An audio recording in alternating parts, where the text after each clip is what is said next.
Welcome back, everyone, to Pontos Fathom Hobbies. This is our unboxing miniature review for the A Song of Ice and Fire tabletop miniature game, Unsullied Pikemaen. We've recently painted the Unsullied Swords Masters, and we've actually repainted them in our miniature makeover video, where we improved upon our initial paint through. You know, I usually like to get these minis tabletop ready at least, and then I'm usually disappointed the second time I get them out. I'm like, this is the paint job you guys did. So that's why I started the miniature makeover series. We've done a half dozen episodes of it. I've got a huge backlog. As you can tell, all of my painting videos would require some updated painting to them because I'm usually rushing to get something on the board. So yeah, this will be a good candidate for a new painting video, so you guys can like and subscribe and go check that out. Unsullied Pikemaen, we've got on the box here. Picked this up again in Singapore at a Hammer House, and you've got it in Chinese cards as well as in English. And we'll kind of go into these Unsullied Pikemaen. It looks like there's 4 different sculpts here. We get 12 miniatures, a unit card, and 1 movement tray. So let's look at, first of all, the box art is amazing. Look at these guys. And it looks like he's fighting against a stag knight. It's like stag knights. That's kind of cool, right? That is cool. Is that our Champions of the Stag? Is that who those guys are? Let's see. I think they're Champions of the Stag right there, right? Yeah. Those are Champions of the Stag that they're fighting. We've got an unboxing for this as well. We'll check that out in a different video, but let's go jump into these guys first. Unsullied Pikemaen. We've got our standard unit tray.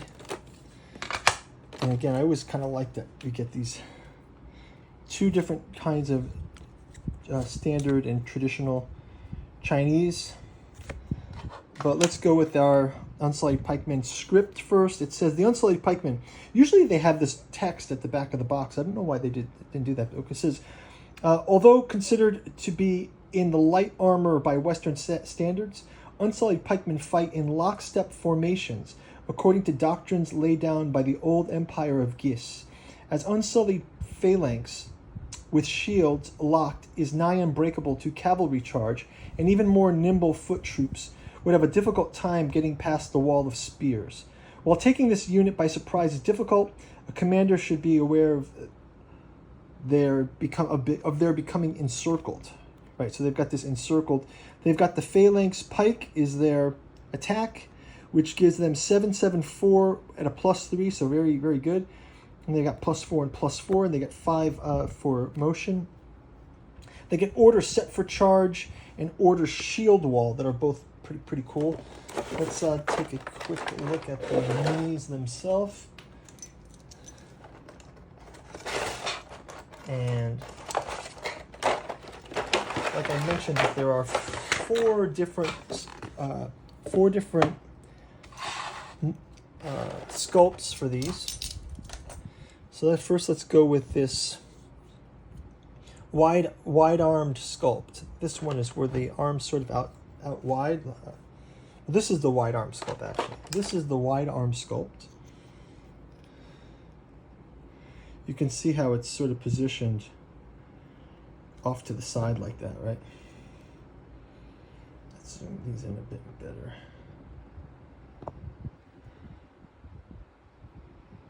So you've got that wide arm sculpt. They've got the shields. They look pretty intense here, right?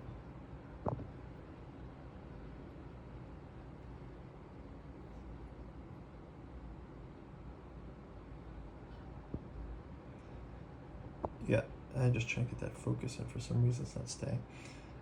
Yeah, so these are looking quite cool. Let's go on to the next ones. So that's that wide stance. Then I'll go to this sort of side stance as well. This is sort of an attacking lunge here. You see these. Their helmets look really cool, and their shields look also very simple shields. I'm trying to remember what their logo or sigil is. I don't really see the detail on the shield. The shield does look like it has some simulated scuff marks or spear marks on the shield, so that's kind of cool. And they've also got these tunics at the bottom, so that's looking good. So the next stance that we'll look at is the overhead stance with a straight kind of angle, as opposed to the overhead with a down angle. So you can see the sort of the difference of the angles here. So the overhead with the straight angle. Oh yeah, look, it looks like he's got that arm torqued back there, and they're ready to do a sort of a throw or just an upper attack, like maybe over the line kind of an attack, right?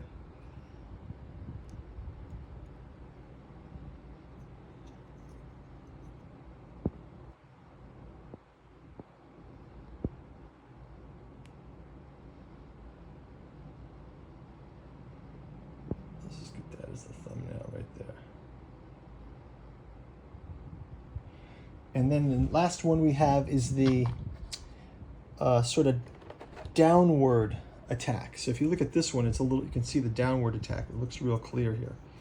Maybe I'll put them both side by side again, just so you guys can tell the difference. You've got the one guy doing the downward attack and the one guy doing the forward attack like this.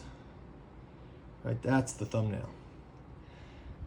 And yeah, they've got these nice tunics.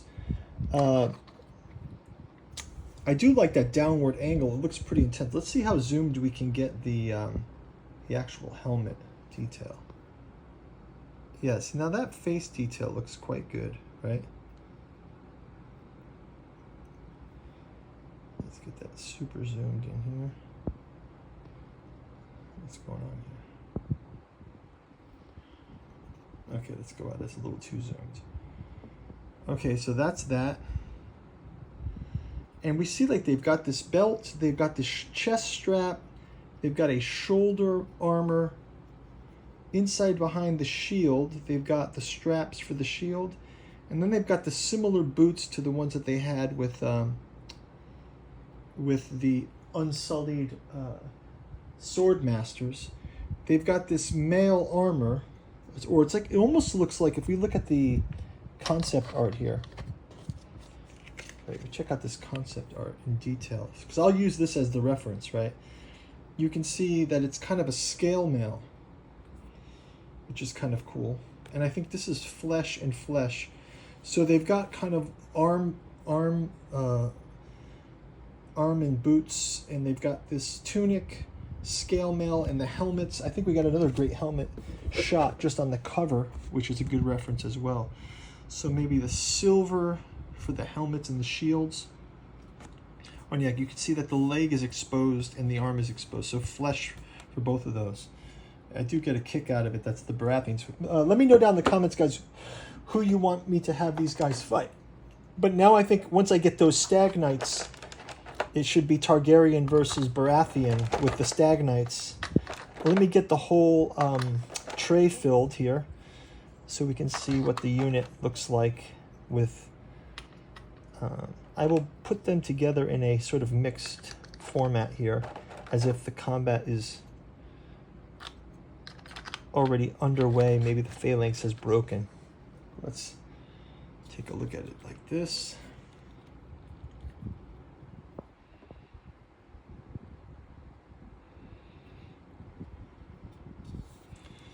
We can zoom in on this now like that. You guys a good flyover. Yeah, so if you guys like and subscribe, ring the bell. You can get notified for when we paint these up. In the meantime, go check out our Patreon. You can also go check out all of our Song of Ice and Fire gameplay and miniature painting. We've got a Song of Ice and Fire playlist. One easy way to do it is just go to our website, puntosfathom.com. Just go check on the Hobbies tab, and most of our videos are all there. You can also check out the playlist for our gameplay. We have quite a few gameplays out there. If you're interested, also other things on the channel are Joan of Arc. We've got miniature painting for that, as well as gameplay. Conan by Monolith. We've got Cthulhu Death May Die, new season 3 is out. We'll be working on that, getting those on the tabletop. And then we'll be continuing on with our Tainted Grail Red Death scenario. So look forward to that. Guys, thanks for watching, and we will see you in the gameplay and on the tabletop. Thanks a lot for your support. Bye-bye.